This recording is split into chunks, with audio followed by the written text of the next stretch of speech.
तो कुल मिला के कल मैंने एक वीडियो बनाई थी कि मैं जानता हूँ मैं कम सुना जाऊँगा, मैं जानता हूँ मैं कम सुना जाऊँगा, मैं कड़वा हूँ, मैं सत्य हूँ, मैं कैसे जो है पिया जाऊँगा। फिर भी ये मैंने अपनी आदत बना ली है कि मैं वही गीत गुनगुनाऊँगा, मैं वही गीत गुनगुनाऊँगा। तो भैया ये दिख रहे हो तुम, ये जो रोड दिख रहा ना, ये रोड मैंने बनाया 2 महीने पहले। और कल मेरे को कुछ लोगों ने मतलब मारने को आए थे भैया कि इतने सड़े हुआ रोड तुमने बनाया। मैं ठेकेदार हूँ भैया ये रोड का। तो लोग मारने को आए थे भैया मेरे को कि तुमने इतना सड़ा हुआ रोड बनाया, तुम मेरे को बताओ भैया कि मैं क्या करूँ। ये रोड देखो तुम, ये रोड पे जो पैसा लगा कितने कितने रुपए लग में बनाया तुमको पता है क्या?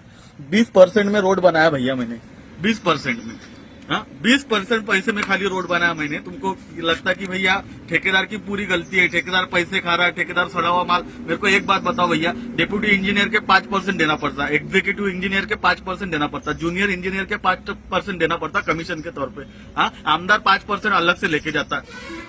वो मजदूर सोसाइटी के 2% बैच अलग निकलता है। वो यहाँ का मटेरियल जो बनता है वो क्वालिटी चेकर को भेजना पड़ता है, वो 2% अलग लेके जाता है। जो बैंक से कर्जे निकालते हैं एडवांस में पेमेंट करने के लिए मजदूर के 10% बैच उसका अलग से जाता है। भैया तुम टोटल करो भैया कितने रुपए रहते एक ठेकेदार के पास में। वो उसमें भी हमको स्थानिक लोग जो रहते, स्थानिक पॉलिटिकल जो रहते आजू के वो नगर से उनको हमको ये करना पड़ता, चल ठीक है भाई आया तो 500 ले, 1000 ले, 5000 ले।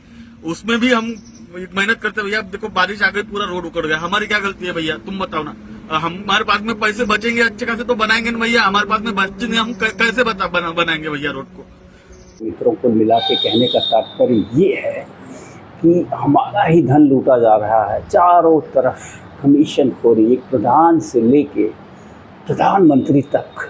मैं प्रधानमंत्री पे तो व्यक्तिगत आरोप नहीं लगाऊंगा, लेकिन लगभग जितने प्रधानों को मैं जानता हूं वो सब के सब इस लूट के हिस्सा है। वहीं से शुरू होती है कमीशन खोरी का पहला स्टेप। वही है कि विकास के नाम पे जो पैसा गांव में आता है वो लूट का शिकार हो जाता है। अन्यथा जितना विकास का पैसा आता है सारे गांव, भारत के गांव में नीदरलैंड के गाँव की तरह समृद्ध और खूबसूरत होते, लेकिन नहीं है। क्योंकि हमने जो है प्रधान से लेके प्रधानमंत्री तक, सांसद विधायक तक ऐसे लोगों को चुनना सीख लिया है जो दरिद्र हैं, भूखे हैं, नंगे हैं, जो इन पदों को सिर्फ अपना पेट पालने के लिए पाना चाहते हैं या व्यवसाय समझते हैं इन पदों को।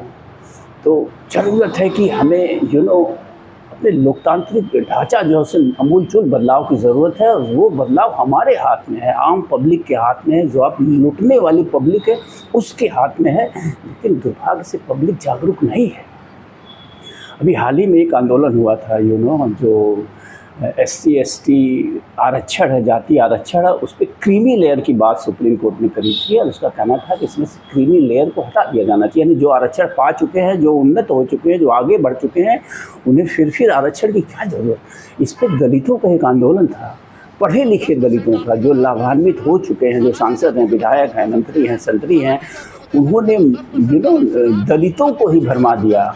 जो मैं कैसे कहूँ, मूर्ख ही मैं कहूँगा ऐसे लोगों को, कि ये संविधान पे चोट पहुंचाई जा रही। बाबा अम्बेडकर को जो है उनके लिखे संविधान को मिटाने की कोशिश करी जा रही है और बरगला दिया गया उन मूर्खों को। और वो मूर्ख भी इस आंदोलन में शामिल थे, तो मूर्ख भी इस आंदोलन में शामिल थे कि नहीं क्रीमी लेयर नहीं होना चाहिए।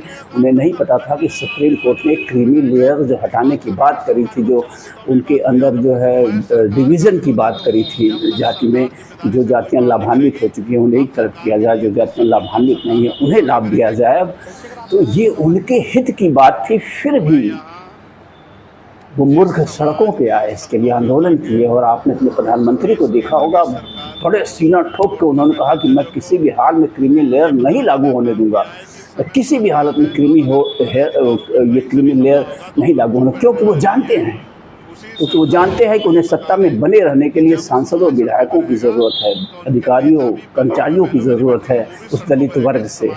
तो क्रीमी लेयर से नुकसान उन्हीं को हो रहा था। तो वो जानते हैं कि ये मूर्ख दलित जो 99% मूर्ख हैं, जो आज भी ज्यों की त्यों स्थिति में पड़े हुए हैं, आज़ादी के बाद जिस स्थिति में थे वो आज भी कमोवेश उसी स्थिति में पड़े हुए हैं।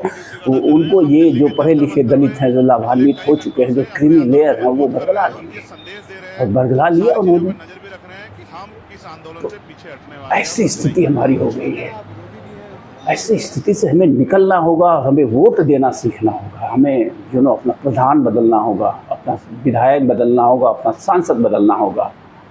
तब जाके आपकी देश की संसद बदलेगी और विधानसभाएं बदलेंगी, और तब जो ये लूट मची है चारों तरफ विकास के नाम पे, अंधी लूट मची है, उस पर अंकुश लग पाएगा। तो बस कितना मैं बोलूँ, जानता हूँ मैं सुना नहीं जाऊँगा, 10-5 लोग मेरी वीडियो को सुनेंगे, क्योंकि आप लोगों के पास वक्त नहीं है। आप लोग जो है तमाम अन्य चीज़ें सुनने में ज़्यादा इंटरेस्ट लेते हैं। और सत्य वैसे भी कड़वा होता है, सत्य तो हमेशा कड़वा ही होता है। नीम से भी ज़्यादा कड़वा अगर कुछ है संसार में तो वो सत्य बोलना है, वो भी आज के भारत में। आज के भारत में तो सत्य इतना कड़वा है, इतना कड़वा है, इतना कड़वा है कि कोई भी इसे सुनने के लिए न तैयार है, न देखने के लिए तैयार है, न पीने के लिए तैयार है। ऐसे साहसी लोगों की बहुत कमी होती है। तो नमस्कार, मैं ये दुस्साहस करता रहूँगा। आई मीन टू से, मैं सत्य बोलने का दुस्साहस करता रहूँगा, चाहे आप सुने मुझे, चाहे आप मत सुने। नमस्कार, धन्यवाद।